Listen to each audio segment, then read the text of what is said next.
I know we should start with a prayer, but the way I look at it, all of these sessions really are prayers themselves. They are actually prayers to God, asking that God would show us what it is that we are called to do and how we are supposed to do it. So in fact, we're all prayers. I was struck this morning by the keynote speaker who noted that many of us were enjoying our fresh tomatoes and fresh vegetables during the pandemic, but that while we were busy enjoying those fresh vegetables, people who were involved in growing them were 10 times more likely to be infected with COVID than the rest of the population, 10 times. So that's something serious that we all need to connect with. Father Augusto, who is with us today, will no doubt introduce himself thoroughly and well. And so I'm going to get out of the way and let Father Augusto in to run the session. Well, thank you, Ken. Appreciate that. So wonderful to see you all. And in the part of introduction, Reverend Augusto Nunez.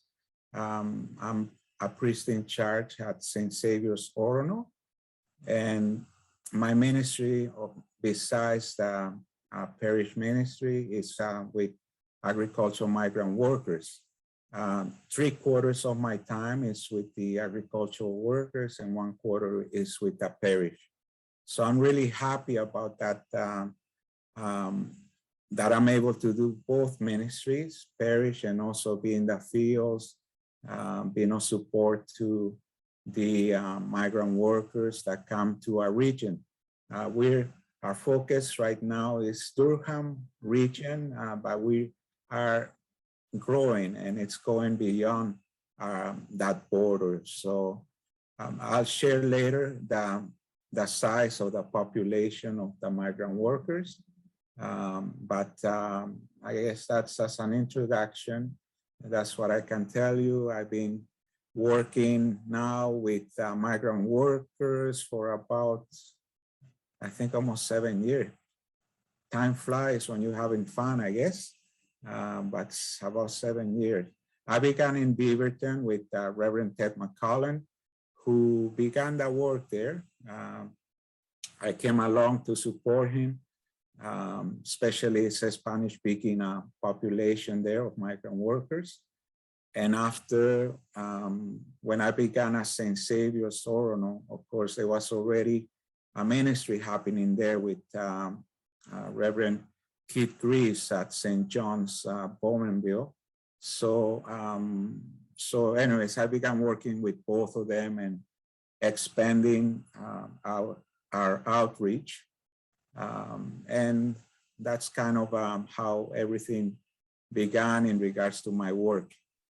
And there's Robin. Hi, Robin. Good to see you. So yeah, that's what I can tell you. It's much needed ministry. And how I'm going to set up this workshop is I'm going to start showing you a recent video of our work. And afterwards, I'm going to touch up, I guess, the 4 issues facing our migrant workers, 4 of them, inside the context of what we do, okay? So we'll begin with the video, and Ken is going to help me with that.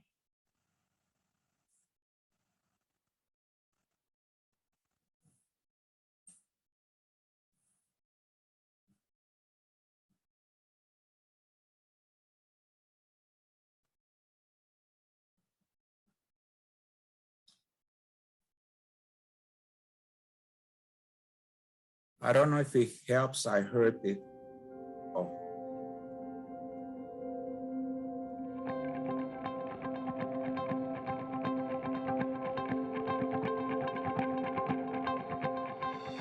The Durham Region Migrant Worker Ministry began in a number of years ago, probably more than a decade ago, but in Bowmanville, we started noticing that the workers would show up in their yellow and black buses on a Friday to do their banking or do their shopping. And I didn't speak Spanish, but I'd say, hola. And one day my wife and I were just walking through town and we noticed that there were 3 people who were walking through who we'd never seen in town before. And we soon found out that they were from Mexico and they came to one of the local farms to start working.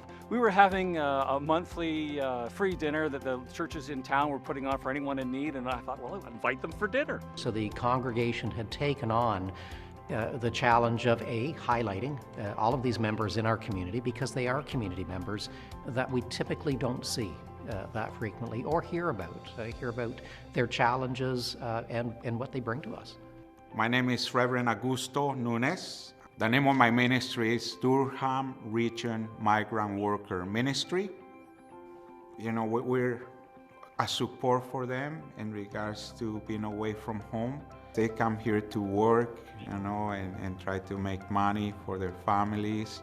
So Link Greenhouses is located in Bowmanville, Ontario, Canada. My husband Hank and I started this in 1993 on our own. I can't say enough about what Reverend Augusto does and the Durham Migrant Association does, Workers Association does. The men really have a connection with him. They have a connection with the community. When they're happy, things seem to run very, very smoothly. So, and it's all thanks to the extra work that people in our community put into it, especially Reverend Augusto. And so not only for the Mexican parishioners, but for Canadian parishioners as well, there's that connection of community.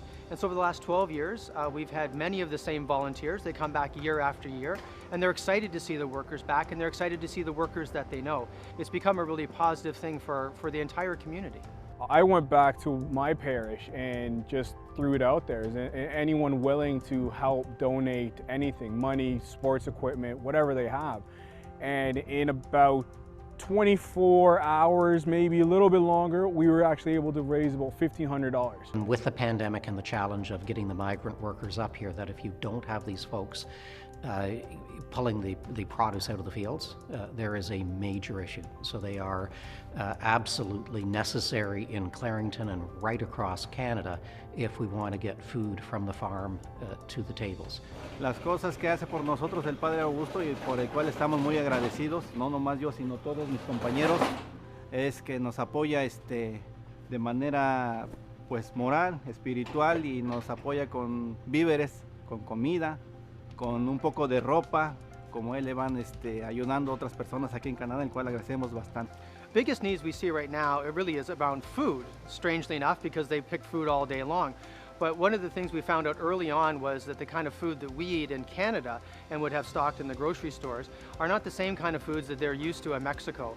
And so what we're seeing now is we're seeing with COVID that because they can't get out and shop on their own, it's much more difficult for them to buy food at a reasonable price.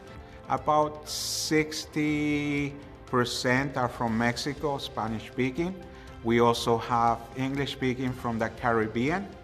It's a smaller population, but we just welcome all of them, no matter where they come from.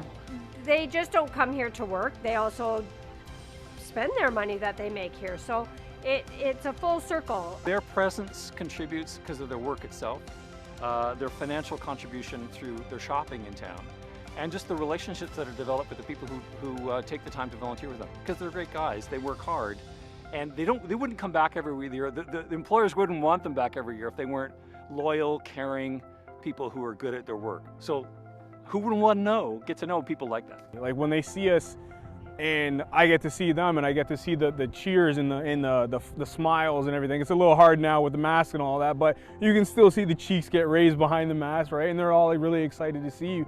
Like it's like an extended family. Quiero agradecer a toda la gente que nos ayuda, que nos apoya. En el nombre de todos los mexicanos que estamos aquí, nos sentimos muy orgullosos de venir de tan lejos y echarle aquí ganas para tener una mejor, para que mis hijos o los hijos de nosotros los mexicanos tengan una mejor vida y pues estar mejor. Y muchas gracias por todo nuevamente. If you see any of the migrant workers in your town, your community, say to them hola.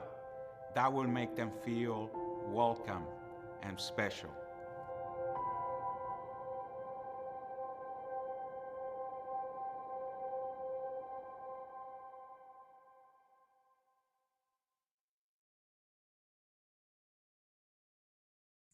Okay, thank you, Ken, for helping me with that video. So that video is for you to at least get a context of our migrant workers and also, of course, our ministry amongst them. Now I want to proceed with a PowerPoint as I touch on the 4 issues that they face. And I'm going to bring it up now. It's a PowerPoint presentation. Here we go. I think you can see it. Ken, yeah, good. You can see that. Good. So this is the logo of our ministry. And I'll just talk as I begin clicking on the, I know I can put it, I think, on slideshow. I think Ken, right? Put it on slideshow, right? Okay, let me just do that quick. All right, here we go. Supposed to be. All right. 1 second, it's loading, I guess.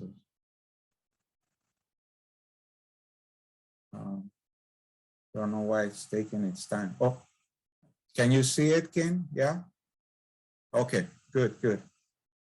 Okay, here we go. This is some of the men that we've been visiting for the past seasons. We're getting to know them very well. This is in Beaverton. These are some of our friends, other friends, and the foundation, of course, of our ministries is in God, in Christ, right? To bring our friend Jesus to them. So I always emphasize that. Each year, about more than 39,000 migrant workers from Latin America and the Caribbean come to Canada to work in our agricultural industry. We estimate that there are about 5,000 to 6,000 workers in our area, Durham Region, working in Canada for up to 8 months of the year. Migrant agricultural workers struggle with psychological stressors associated with separation from family, work, health, and social isolation. So 4 issues I see that facing them. And one of them is loneliness and isolation. The other one, mental health. Third one, language barrier. And last one, from some, not all, but you find them in our communities, opposition to the temporary foreign worker program. So the first one, loneliness and isolation. Many of the smaller farms are isolated and the workers experience loneliness.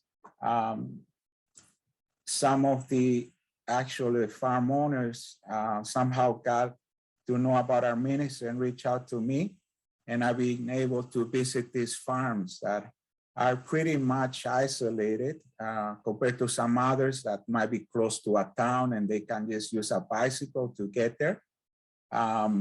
So in that way, we contribute in regards to being a support for them.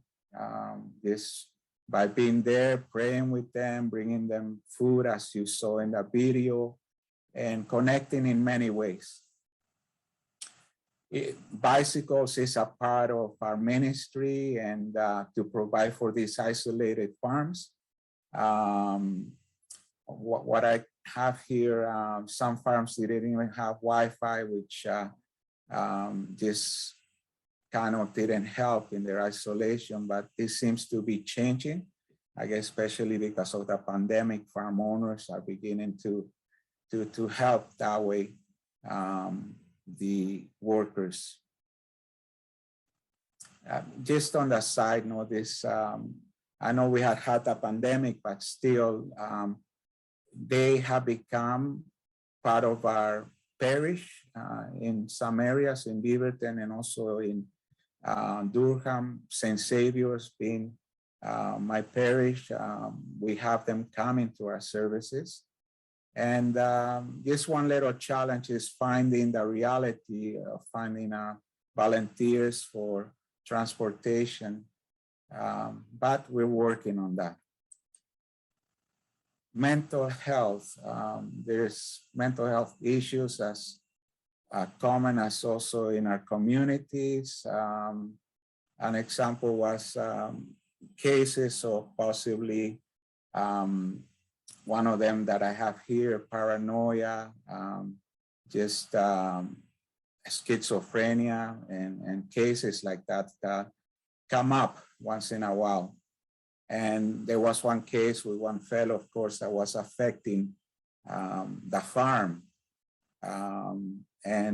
Because I have a relationship with the farm, I was able to help out with the situation. This was a Spanish-speaking worker, so it was very challenging for the owners to kind of get to the bottom of the situation. But thank God, we were able to help the fellow, help the just the dynamics or the of the farm, and found some help for the men, and so things took a turn for the better then in that situation. But you find that, right?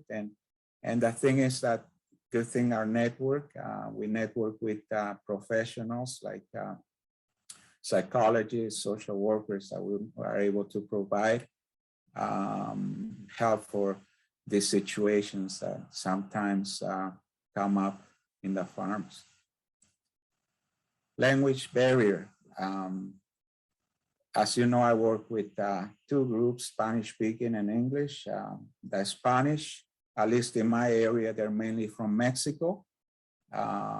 In the Durham area. I know there's other countries Spanish-speaking in other areas that might be from Central America, but mainly I work with the Mexican population, and it's challenging for them, the language, of course, and so for them, of course, we try to provide English-speaking workshops. In the past, we have had classes for them, and nowadays I provide them with maybe resources, dictionaries, or resources that help them just with simple English, in practical situations, maybe when they go shopping and to the bank or things like that.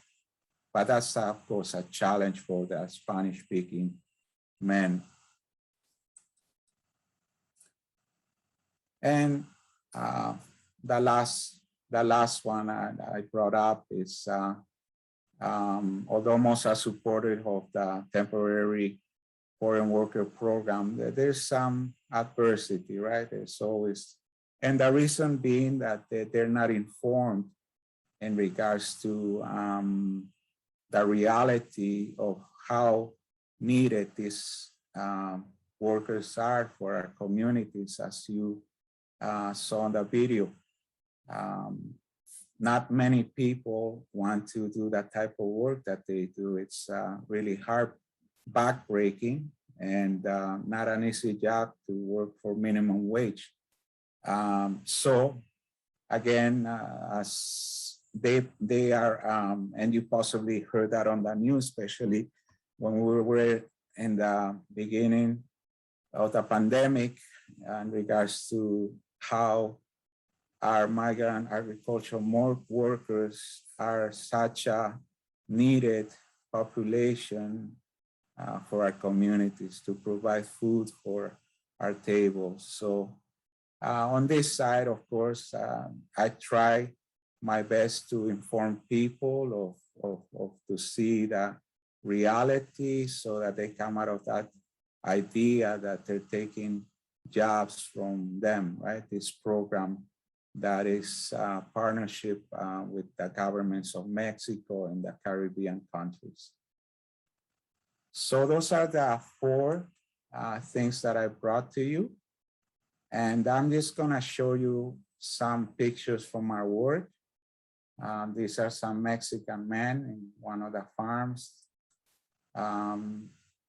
But the reality is, and this is from a network partner who's studying, almost done her PhD, but her focus is on agricultural migrant workers. And her research that she found that across Ontario, churches are a leading source of social and emotional support for migrant agricultural workers. Churches are often the only connection migrant agricultural workers have to the communities in which they work, and that's so true. And the experience of the migrant work ministry offers unique insights on how church leaders, congregations, and community members can work together to address the spiritual and health needs of local migrant workers. So our work aims to provide local migrant agricultural workers with a place in parishes and communities for workers to share their faith and life. Our ministry aims to increase community awareness of the presence of local migrant agricultural workers and their needs, and to develop volunteer-led programming for outreach at the parish level. Again, to achieve these goals, we work with local network of volunteers and community agencies to host a variety of events throughout the season, including accessible church services in Spanish, English, recreational and sporting events. Of course, the pandemic affected much of the recreational. One of the favorite recreational sports was soccer. And also we had volleyball and other things that the men really appreciate. Our social gatherings, we used to have dinners for them once a month, big dinners, but now we go to the farms, bringing food to them. And recently, because all have had their 2 vaccines, it makes it easier even for us to partake of a meal with them, share a meal with them. This is just from one of the Caribbean fellows, Trevor, that says, when the pastor comes to have a prayer meeting with us at the band house and to talk to us, that helps us a lot. We're God-believing people, so you know it helps us because we're under a lot of stress in Canada. It's hard if you don't have any support from anybody. And this again is Stephanie Mayo, saying churches, again repeating, are a leading source of social and emotional support for migrant workers in Ontario. This is from a few years back before the pandemic. You can see soccer was a big part of our outreach or our ministry. And this is just recent that we were able to provide hot meals for the men that gives them a break from cooking, and they appreciate it so much. This is this last week. There's Reverend Ted McCollum. We went to visit a farm and had one of those meals with them. This is our Caribbean friends. We provide, again, clothes and other things for them. And volunteers, we appreciate all the volunteers that we have. And again, just mentioning our network. And before the pandemic, we used to have health fairs. Now we try what has happened recently, which is kind of, if there's a need, we will take the person to a physiotherapist or other health worker that they might need. So it's more individual than before, because at these health fairs, we invited doctors to give them a quick checkup, or other physiotherapists, you name it, to kind of just assist them with these healthcare providers. These are recent in one of the farms, Bowmanville area. Again, some of the fellas, Caribbean population, Some of them, I mentioned, we had services which they attended, and also we went to the farms to have services for them. Some of the men in our parish at St. Saviour's. And this is Mexican independence. I love singing, so I've been able to give little concerts at the farms. So this is part of that event this summer.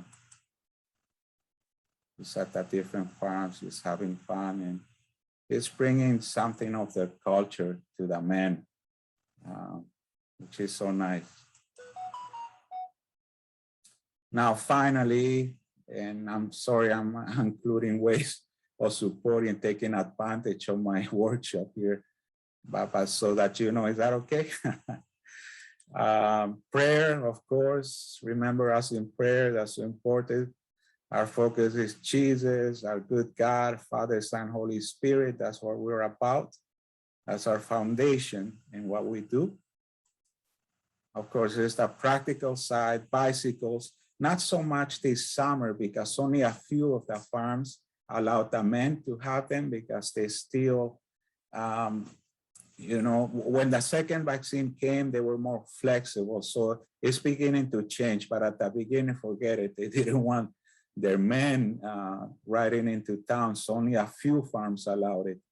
But later, God willing, next season, possibly we again will be collecting bicycles. Volunteers, of course, always, you know, if you're in an area that you can see us working and if we can connect, that would be wonderful.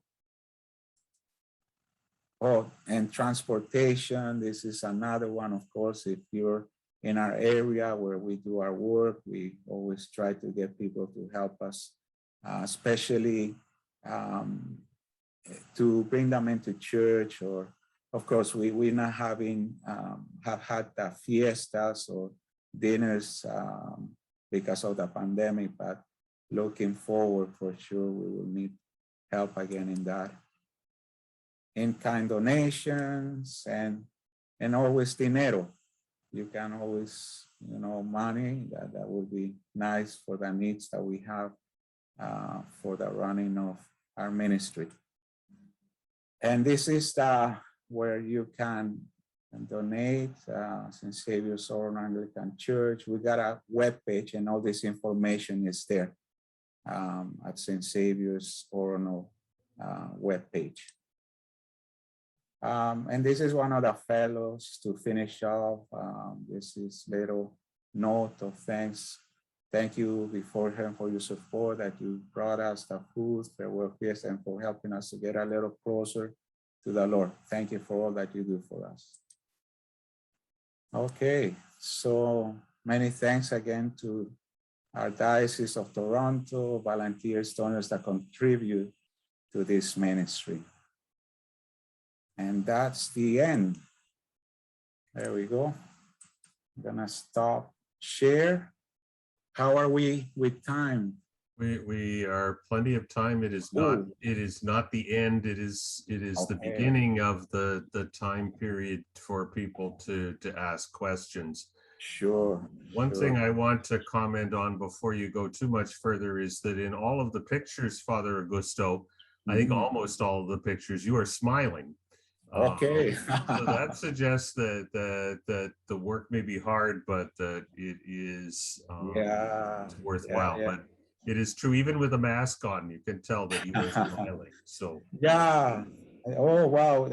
Thank you for noticing that. I hadn't noticed. I just go along and this is such a fulfilling ministry. And you know, just to be able to support this man, it's just a delight. As you say, it can be challenging and sometimes, especially when you hear the problems, and heartbreaking sometimes, right? But no, it's a joy. It's a joy, and thank you for noticing that.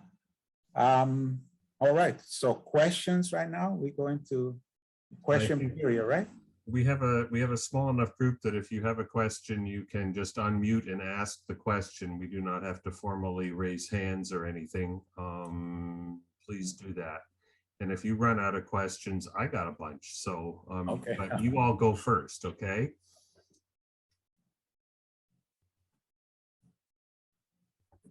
Not everybody at the same time, okay? I can start with a question. I just wanted to know, you're in the Durham region Yes. with this ministry. Are there other regions in Ontario that have this type of ministry for the migrant workers? Oh, yes, yes. I work with, sorry, I don't know what I did to, are you able to see me? I don't know why. Yeah. Oh, yeah. We can see you. Okay, what did I do? Oh, boy. Oh, no, we can Wow. see you fine. Can you not see us? Oh, yeah, yeah. Okay. Yeah, yeah. Now, I don't, Okay, no, we I can don't know what I see you. did. So don't do it. Don't do anything you would regret because we can Okay. see you fine. Yeah. Yeah.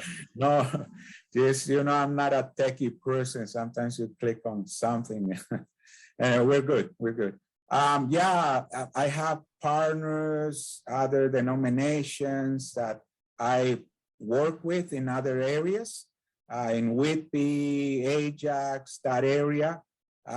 There's other big farms. And so I have friends from Baptist denominations working along, and we kind of network together. Also, we have a great man in Niagara Falls taking care of the ministry over there. Antonio Ilas is his name. He's an Anglican minister. And so, yeah, doing a great job in that area too for the men, similar, of course, to what we're doing. So yeah, that's what I can tell you. There's many other ministries that are doing the same type of work that we're doing. And yeah, you name it. I went to visit other, even farther west, Leamington, you know, that area, just Hamilton, well, that's Niagara and stuff, but in between Leamington and Niagara, there's other ministries. And with the Roman Catholic Church, and again, we work together, right? At least when I began learning from them, how in regards to reaching the migrant workers. You mentioned Roman Catholic working with alongside Roman Catholic and other denominations. Is there any competition? Is there any problem? Are the workers mostly Roman Catholic to start with? How does that all work out? Yeah, that's a good question. At least I can tell you my experience. Of course, as you say, most of them are Roman Catholic. And, but at least the Anglican Church is so similar in the liturgy to the Roman Catholic Church. So they're comfortable. Of course, they find out that we're not Roman Catholic, but still they attend. And, you know, once you get to know them and see that we do this from our heart and you know, that there's just a connection with them. Many of them are from small towns. So it's not like we have people from cities that will be questioning everything. They're more into relationship. And so that's where they're happy at. And of course, they will question that we're a different denomination, but once they're walking along with us, they see, again, God working through us. So that's at least what I can tell you. And again, we work at least in Bowmanville with myself with ministerials that are from different denominations, Baptist, Presbyterian, United, and they all back me up, Roman Catholic, and they all support what we're doing in Durham. So at least that's my experience that I can tell you. You know, and the thing is, of course, you gotta let them know as you go along that we're not Roman Catholic, but yet, as I just share with you, as we journey together, they can see that God is in the midst of what we do, right? So, yeah. Thank you. Robin, you've unmuted. Have you a question? I was just gonna say, as long as I'm not presiding, they're not too bothered by the difference with the Anglicans and the Roman Catholics. I'm not sure how they feel about women clergy. Oh, woman clergy, that's a good one. Yeah. We have had Bishop Priscilla visit us, and she's a lady bishop. So, I mean, they didn't leave that church because Bishop Priscilla visited us. That's what I can tell. I mean, they will question, but again, if God is in the midst of the work, you know, they already have people that they know they can trust because you build a relationship with them, right? And so I think that's mainly where that might be. If there's no relationship there, then there might be, you know, some obstacles, right? And but I haven't seen that, at least in my ministry. And I'm trying to think, because if we had other than the bishop, I mean, that's a big example. I'm thinking of a lady priest coming amongst us.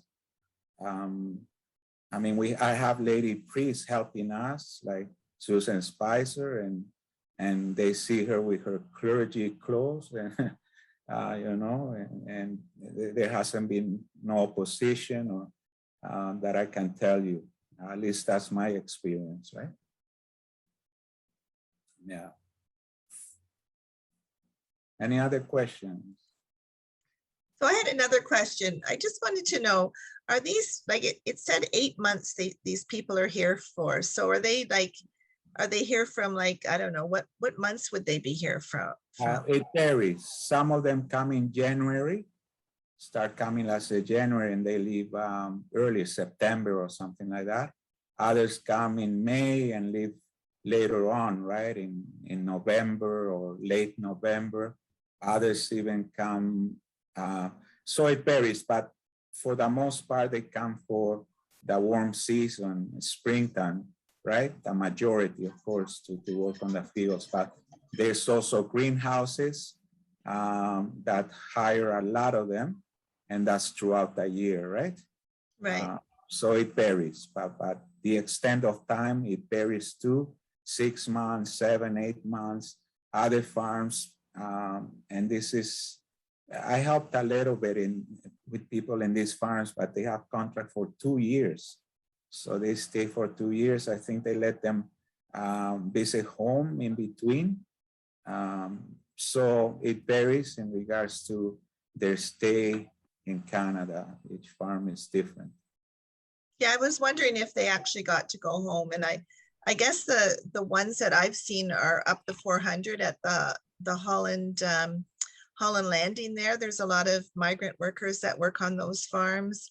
Okay. And I've seen the trailers that they live in, okay, that kind of thing. That's kind of what I've seen of migrant workers. And I just wondered, are they actually, are they paid to come here? Like, is their transportation paid, or do they have to do that on their own? Yeah, they get them the tickets, but I guess they deduct the money that was forwarded for the tickets as they work in the season, right?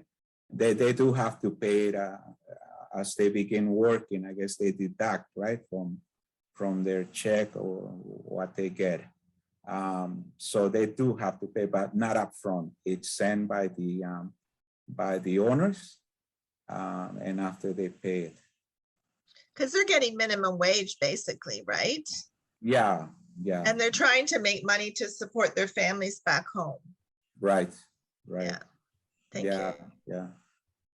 But again, even so, I mean, it is minimum wage, but it's a good amount of money for them compared to, let's say, if they work in their countries, right?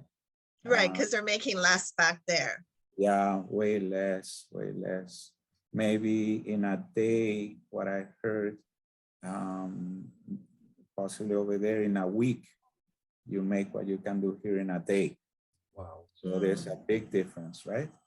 And it helps them to put their kids through school or begin building their homes or buying land to build their own homes, right? And things like that, that it would be so much harder if they stay home. So it helps them.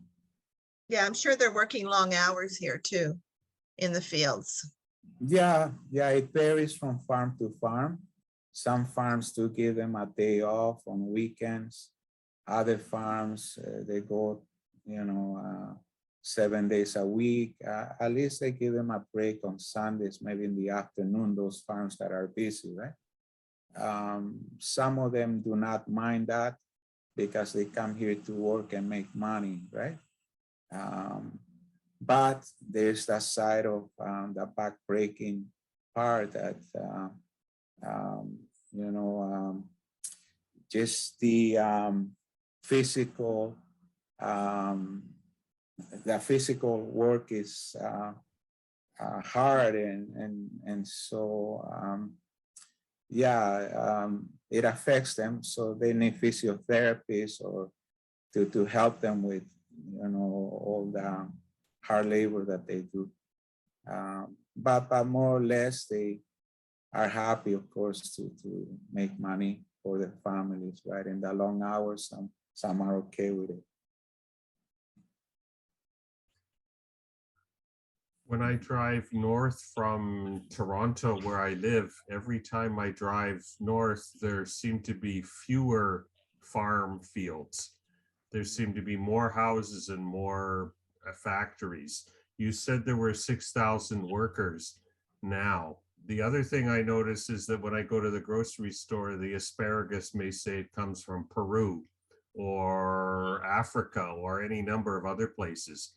Are the number of workers decreasing? Are the number of farms changing or decreasing over time? Or is this fairly stable? What's going on there? Yeah, well, at least in our area, it hasn't. At the beginning of the pandemic, of course, it affected things because some men weren't able to come. The complications between borders and fear of this pandemic, as you might have heard on the news when the pandemic hit us, right? But I could say that same number are in our midst in Durham. One place, a farm that they deal with flowers, actually is increasing in numbers, so they're doing well. So they're bringing more workers. So at least in our area, it seems that there hasn't been any change. Again, actually it's increasing. The orchard farms have done well. They have the same amount of men. So that's what I can say in regards to our area. It's not bad, at least. Yeah. What I can tell you, Ken. Do the same, you mentioned that many of the same people come back year over year. Mm-hmm. Can you talk about that? How consistent is it? What percent maybe of people come year after year, and so you know them or they know you? Yeah, some of them, my goodness, have been here 15, 20, 30 years, coming to the same farm or,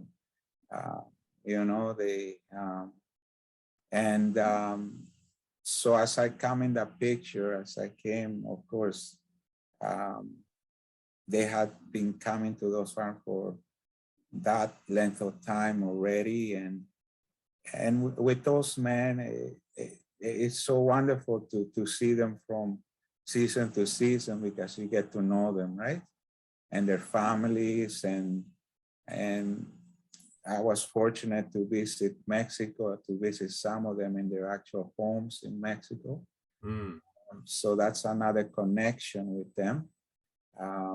And they invite me to their country. I mean, if it wasn't for this pandemic, possibly I would have gone visit maybe in February coming, but I just gotta wait. But again, it becomes a relationship, right? Of knowing them, and the length of time. Again, they have come to know the farms, the farm owners. Some of them are almost like family. It varies on farms, as you know, in regards to treatment. You hear horror stories, but some, more or less, most farmers are good people, right? And they treat them, try to treat them as well. And but that's what I can tell you in regards to the men. It's nice to see those that continue to come every season, and you know, especially when we have services together, right? They become part of our parish, our church, our people. Our Canadian people love it. It's just a wonderful dynamic to have them worship with us. At least as in Saviour's and the same in Beaverton, and Robin will know that. And that's the neat thing, right? Because it boils down again that God has put us to be a support to this, his people, right? And for him to continue to speak to them, to encourage them. And so that way, again, we kind of, what the Bible says, we're the arms, right, of Jesus, the body of Christ, that we know that we are. So that's how I can answer you that question, Ken.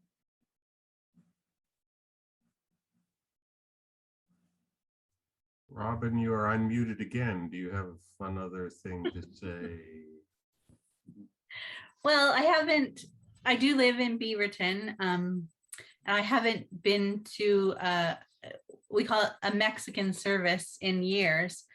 But I just wanted to say what I do remember from being there is, first of all, the music, the way they contribute to the service musically was unforgettable. The second thing, the service is mostly in Spanish, but the rhythm of the Anglican traditional service, you can still follow along and know exactly where you are, even when you don't speak the language, because the liturgy sort of follows the same pattern. And the third thing, I just remember my little son loved it. I don't know, he loved it. He was so touched and moved, and yeah, being there for the service was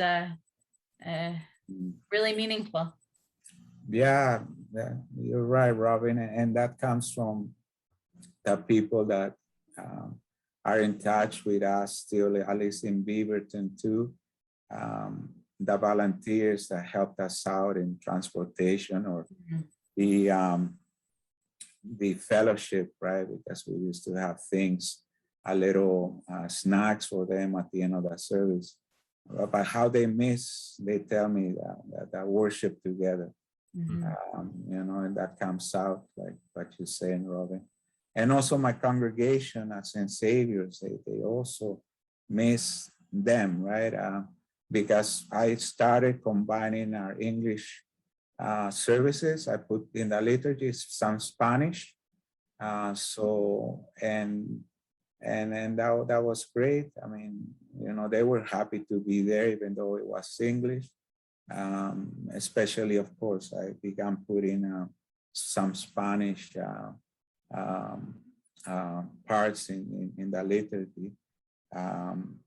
And I have had, of course, online services in Spanish too for them, and as I have in English. And so, but I could see that dynamic of the people just enjoying more the fellowship in regards to having them with us worshiping.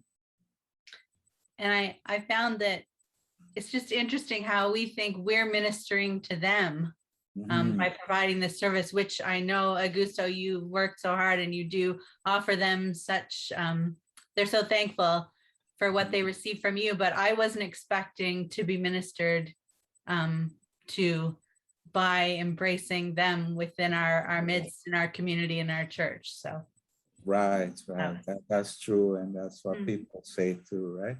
And it's just God's spirit, I think, the reality of God being pleased with what is done, right? I mean, it's biblical to welcome the foreigner. Biblically, it's all in the Bible, Old Testament, New Testament, right? A reality to welcome the stranger. And God is pleased, right? So that's what I think takes place at those moments. A reality that in our heart, we're doing God's work, and that's fulfilling, and that's our calling, right? As Christians. So, and that's how I see it, and I think that's true. The more I do this work, I just see God's hand all over, right, in regards to this calling that we have as a church. It's important. Can you Right. talk a bit about COVID and certainly the beginning of COVID? And what do I know? All I know is what I see on TV, and certainly what I was seeing on television at the beginning of the pandemic was horrible scenes of migrant workers packed into bunkhouses, all squished together, and COVID spreading like crazy from one person to another. So that COVID was really quite serious. And as I think I kicked off the session, our keynote speaker this morning said that the rate of COVID was 10 times that in migrant workers than it was in the regular population. How realistic is the vision I saw on TV, or that I think I saw on TV? How is the situation now? How were people ministered to? How's it going now? All that kind of thing. Yeah, at the beginning, of course, there was a lot of fear, and I was able only to be in touch with the fellows through Facebook, WhatsApp. That's how we communicated. I mean, at least I had that established before the pandemic, right? And also speaking to the owners, of course. So we began dropping food for them with the permission of the owners, things that they needed during the pandemic. So we found ways to still minister to them.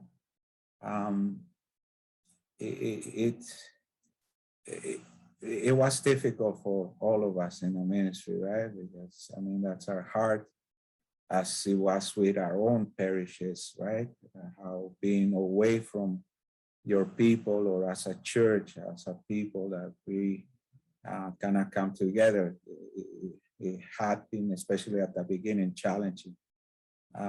Thank God that things began to change once the vaccines came along. Even before the vaccines, I began being allowed to the farm, but as long as we follow the protocols of, mask and distance and all. But when the vaccines came, there was more openness, as you've seen in the pictures.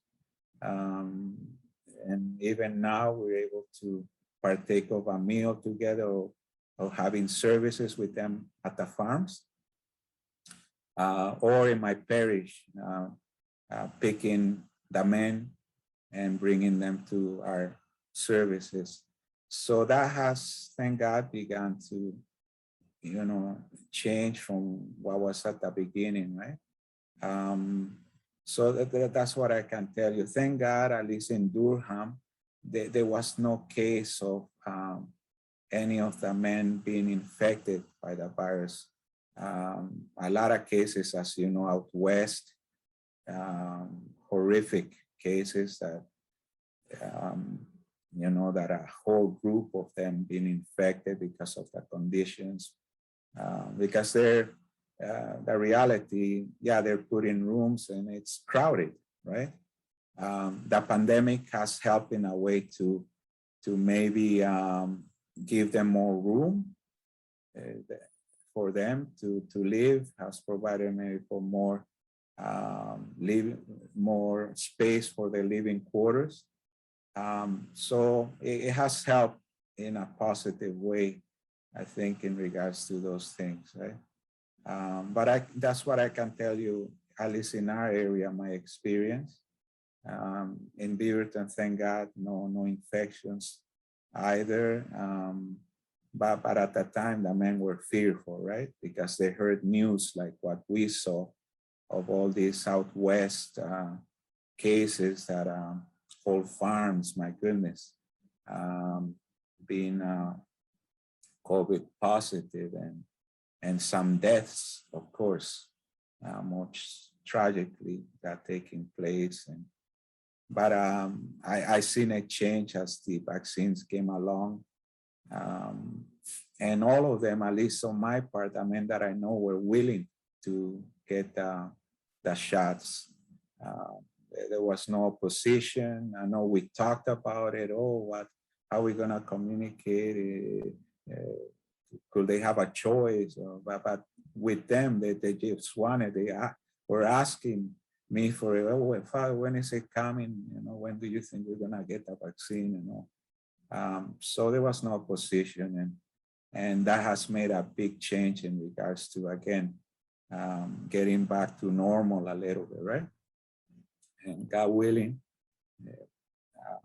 it might be better, we hope, next season, right? Because they're beginning to leave now. This coming week, a lot of them are leaving for Mexico, Caribbean. Some of them stay a little longer, middle of November. We're almost November, right? Wow. So yeah, soon enough, they'll be, for the large majority, will be leaving for home. But as I mentioned before, there's still those that work in greenhouses or do other work that will be amongst us for the winter time. But things again seem to be better, and the fear is not there as before, and that's what I can say, Ken, about that. Thank you. Flo Cook, one of the participants in this call, has asked in the chat a specific question about, are there measurable improvements in living conditions after COVID, or crowded conditions, living conditions in Durham and in other regions? So are there measurable improvements? Has your PhD student, for instance, the PhD person, has she measured any of that, or is there any concrete?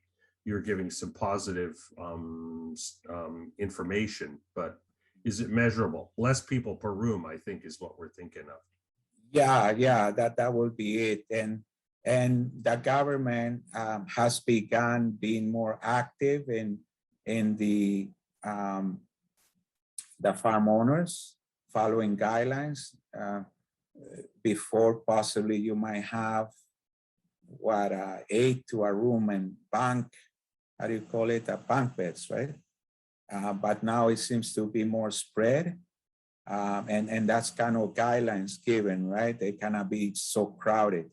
So in regards of me seeing them having that change, I mean, I visit them, but usually not so much in this pandemic. I'm usually in open areas, or, you know, not so much in the living quarters like before, right?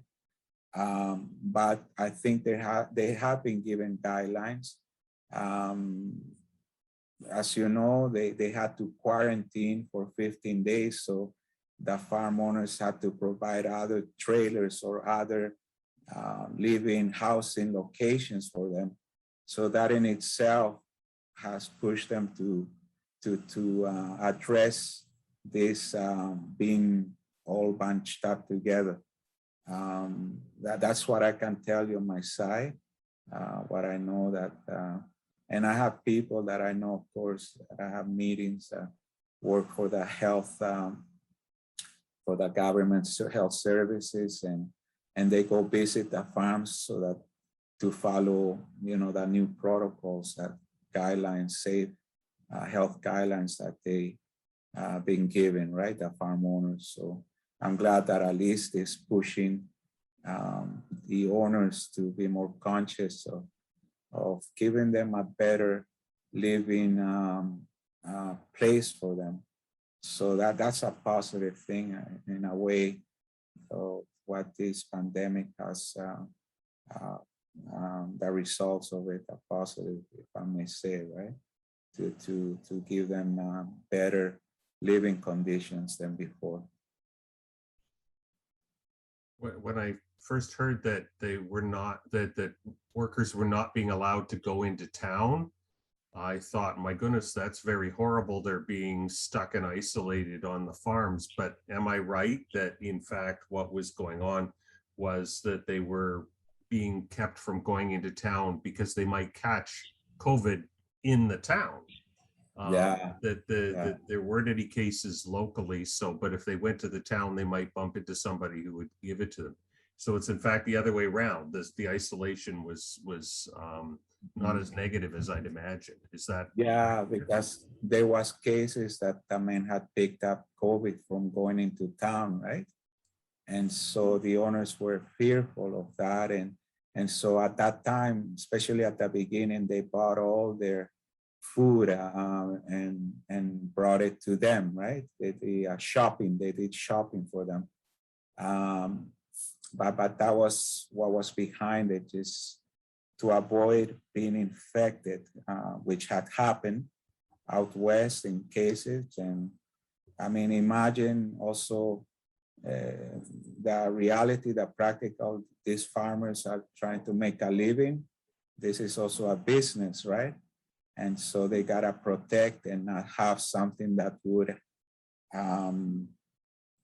bring them to that place of, not only the men getting infected, also themselves possibly, and their business being totally affected. So all this came along, right? The thoughts of the owners, why they did that. And it also depended on the farm, because some were more strict. Others told the men, okay, you can go into town, but you gotta make sure you wear the mask. So I saw that too, right? So it depended too on the farm, right? So it varied too a little bit on that, but for the most part, at the beginning, most were just doing the shopping for them. Other people have questions? Yeah. As we get close to the end of our time together, are there any other questions that people have? I just wanted to ask, how did you get involved in this ministry, and what kind of funding? Do you get any funding for this ministry? Yeah, the neat thing is that I began helping in Beaverton, St. Paul's Beaverton, with Reverend Ted McCollum at the beginning. And Reverend Ted and Reverend Kidd saw that this was a ministry needed, right? They saw the farms already. Of course, Reverend Ted had been working already for years there, but they wanted maybe someone to come along to help, to be more full-time. And kind of that's where I came in as a priest, not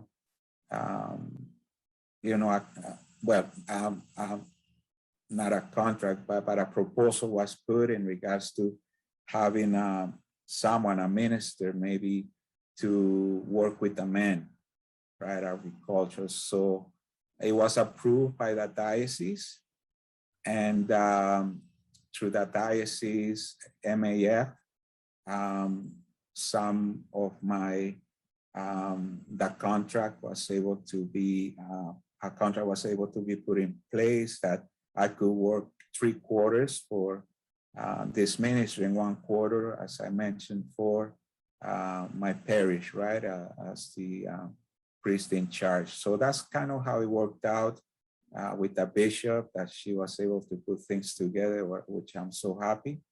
And so MAF, and now we're in the works of possibly putting an application to continue to FaithWorks.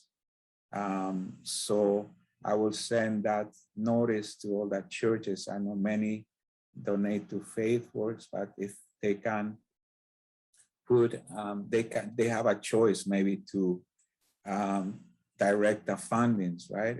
And if they mention our ministry, that could help us a lot. So that's kind of what I can tell you. And also there's, of course, money coming in from other donations from the community, other churches, private donations. But for the most part right now, in regards to my salary or 3/4 of what I do is through the Diocese, MAF, and hopefully FaithWorks that we're applying for. Does that answer the question? Yes, thank you. All You do right. some great work. Thank you. Thank you. Flo Cook has put another question in the chat for you. Are you aware of any of the reported cases of unscrupulous temporary workers or agencies that withhold wages or hold on to passports for people? And is there work being done to prevent that kind of thing? Yeah. I have partners that's their work, social justice. I haven't been aware in our area of that. I know I hear it on the news, or, I hear from reading sometimes. But at least in our area, we have not had that such a situation, thank God. But yeah, you hear horrific things, right? No, not in our area. I haven't. Again, there's people, those, and these are people also that I know, I keep in touch, that work to better the agricultural worker, migrant workers situation. And so any cases, they will try to help, and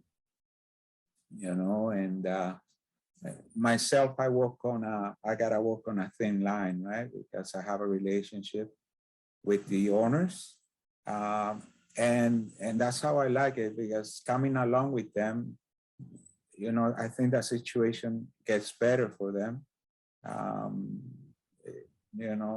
Things possibly that they weren't doing, as we come along, they see, that good that we do, and how their men are happy, more happier, as you saw that video about that owner from Links, saying how the workers started to changes, right? Because they have of course, worshiping community or people that support them, right? But there's a lot of other social agencies, thank God, that are trying to address or these injustices that do take place that we hear of. There's quite a few in Ontario, and so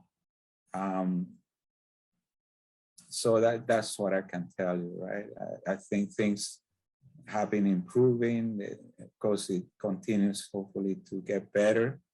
And as the government also sees the reality of the need, how we need our migrant workers in our economic situation, providing food for our tables, and also, so there's agencies out there too working along.